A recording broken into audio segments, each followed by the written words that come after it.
আজকের গল্প পাপ। সাগ্নিক, শরদিন্দু আর সুহান তিন বন্ধু। তিনজনের মধ্যে খুব ভাব। তিনজনেই এবার বিএসসি ফাইনাল দিয়েছে। তারা ঠিক করলো এই পরীক্ষার পর ছুটিতে তারা ঘুরতে বেরোবে। সেই মতো তারা পরীক্ষার শেষে টিকিট কেটে ট্রেনে উঠে পড়ল। গন্তব্যস্থল কোথায় তা তারা জানে না। তারা ঠিক করলো ট্রেন ভোরবেলা যে স্টেশনে দাঁড়াবে তারা সেই স্টেশনেই নামবে। সেই কথা মতো ভোরবেলায় একটি স্টেশনে ট্রেন দাঁড়ালে তারা ট্রেন থেকে নেমে পড়ল। দেখলো স্টেশনটি খুব ছোট্ট, আর স্টেশনটার নামটাও খুব অদ্ভুত, গড় নাসিমপুর। তারা স্টেশন থেকে বেরিয়ে একটা চায়ের দোকানে বসে চা খেলো। চায়ের দোকানের মালিককে জিজ্ঞেস করলো এখানে কোথাও হোটেল আছে কিনা। সে বলল, বাবু, এটা একটা ছোট্ট গ্রাম, এখানে আপনি হোটেল পাবেন কোথায়? তবে এখানে একটা জমিদার বাড়ি আছে। সেই জমিদার বাড়িতে সেখানকার যিনি কেয়ারটেকার, তিনি টাকার বিনিময়ে মাঝে মাঝে রাত্রে থাকতে দেন। তারা বলল, ঠিক আছে।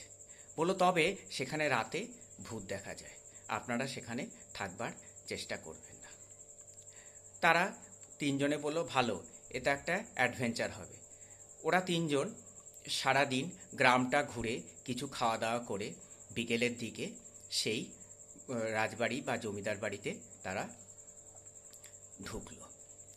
ঢুকে তারা দেখতে পেল যে সেই জমিদার বাড়িটা প্রায় ভাঙাচোরা অবস্থায় রয়েছে।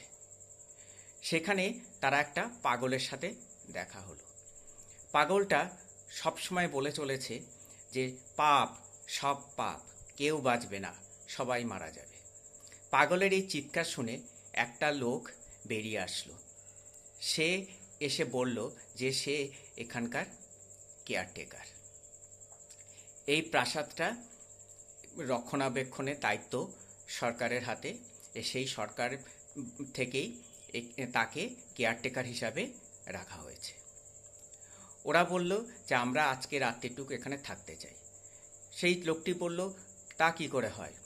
এটা যেহেতু সরকার অধিকৃত, তাই সরকারের অনুমতি ছাড়া সে সেখানে থাকতে দিতে পারে না। তারা বলল, ঠিক আছে, আমরা তোমাকে কিছু টাকা দিচ্ছি, আমাদের আজকে রাতটুকু থাকতে দাও, কাল সকালে আমরা চলে যাব।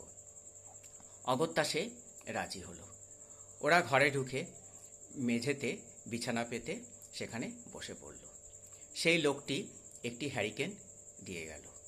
ওরা তাড়াতাড়ি খাওয়া দাওয়া করে শুয়ে পড়ল। তখন প্রায় রাত 12টা। ওরা শুনতে পেল একটা ঝুমঝুম করে নুপুরের আওয়াজ হচ্ছে, আর দেখতে পেল একটি নারী মূর্তি যেন ঘুরে বেড়াচ্ছে। ওরা ভয় পেয়ে গেল যে সত্যি কি এখানে ভূত আছে। আর ঠিক সেই সময় সেই পাগলটাও চিৎকার করে উঠল, পাপ, পাপ, সব পাপ, কেউ বাঁচবে না, সবাই মারা যাবে। প্রায় সারা রাত ধরেই সেই নারী মূর্তিটা সমস্ত রাজপ্রাসাদ দিয়ে ঘুরে বেড়ালো। ওরা সারা রাত ভয়ে জেগে রইল। ভোর হলো, তখন সেই কেয়ারটেকার লোকটি আসলো। ওরা সমস্ত ঘটনা খুলে বলল। তখন সেই লোকটি এই রাজবাড়ির ঘটনা খুলে বলল। এই রাজবাড়ির রানীমা ছিলেন রানী ভবানী। তার একমাত্র পুত্র ময়ূকরঞ্জন। কিন্তু রানী ভবানী যেমন ভালো মানুষ ছিলেন, ময়ূকরঞ্জন ছিল ঠিক তার উল্টো। সে ছিল লম্পট, সারাদিন মদে আসক্ত থাকত। রাত্রিবেলা হলে সারা রাত্রি যেত বাইজিদের নিয়ে নাচ দেখতে দেখতেই তার সারা রাত্রি কেটে যেত।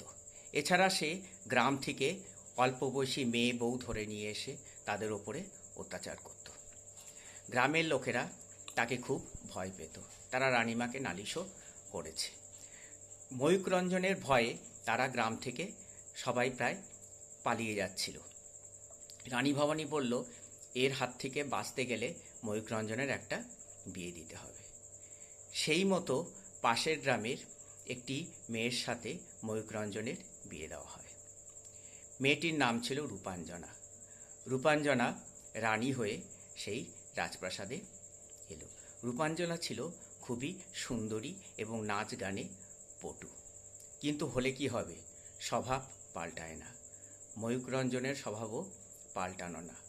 রূপাঞ্জনা ঘরে সারা রাত্রি একা কাটাত। ইতিমধ্যে রানী ভবানী মারা গেলেন। ময়ূররঞ্জনের এক দূরসম্পর্কীয় ভাই রাতুল সে এসে রাজপ্রাসাদে ঘুরতে আসলো। ময়ূররঞ্জন বলল, ঠিক আছে, তুমি এখানে থাকো। রাতুল ছিল উচ্চশিক্ষিত, বিদেশ থেকে লেখাপড়া শিখে এসেছে এবং সে দেখতে ছিল খুব সুন্দর। রূপাঞ্জনা কোনোদিন স্বামীর ভালোবাসা পায়নি, তাই রাতুলকে দেখে তার খুব ভালো লাগলো। তারা প্রায় সমবয়সী মতোই। রাতুলেরও রূপাঞ্জনাকে ভালো লাগলো। তাদের মধ্যে বন্ধুত্ব থেকে প্রেম সম্পর্ক তৈরি হলো। এই কথাটা ময়ূররঞ্জনের মন্ত্রী সে গিয়ে ময়ূররঞ্জনের কানে লাগালো। ময়ূররঞ্জন ঠিক করলো রাতুলকে সরিয়ে দিতে হবে। একদিন সে রাতুলকে জঙ্গলের মধ্যে ঘুরতে নিয়ে গেল। সেখানে রাতুলকে লোক দিয়ে খুন করিয়ে তার দেহ নদীতে ভাসিয়ে দিল। তারপর প্রাসাদে ফিরে এসে সে রূপাঞ্জনাকে গুমঘরে আটকে রেখে বাইরে থেকে তালা দিয়ে দিল। রূপাঞ্জনা সেইভাবে থাকতে থাকতে মারা গেল। কিন্তু এর মধ্যে একটা কাণ্ড ঘটল। হঠাৎ করে ময়ূররঞ্জন নিরুদ্দেশ হয়ে গেল। রাজপ্রাসাদ পুরো ফাঁকা হয়ে গেল। ময়ূররঞ্জনের নিরুদ্দেশের খবর পেয়ে প্রজারা আবার সবাই ফিরে আসতে লাগলো। ময়ূররঞ্জনের পরবর্তী কোনো উত্তরাধিকার ছিল না বলে সরকার সেই গ্রাম এবং রাজবাড়ি অধিগ্রহণ করল এবং কেয়ারটেকার হিসাবে এই লোকটিকে রেখেছে। সবাই বলে রানী রূপাঞ্জনা নাকি এখনও সারা রাত্রির ধরে তার প্রেমিক রাতুলের খোঁজ করে বেড়ায়। ইতিমধ্যে এই পাগলটিও গ্রামে এসে এই রাজবাড়িতে আশ্রয় নিয়েছে। সবার সন্দেহ হয়তো ময়ূররঞ্জনই এই পাগল, কিন্তু তার কোনো প্রমাণ নেই। কেয়ারটেকার তার সমস্ত ঘটনা, এই রাজবাড়ির সমস্ত কথা বন্ধুদেরকে বলল।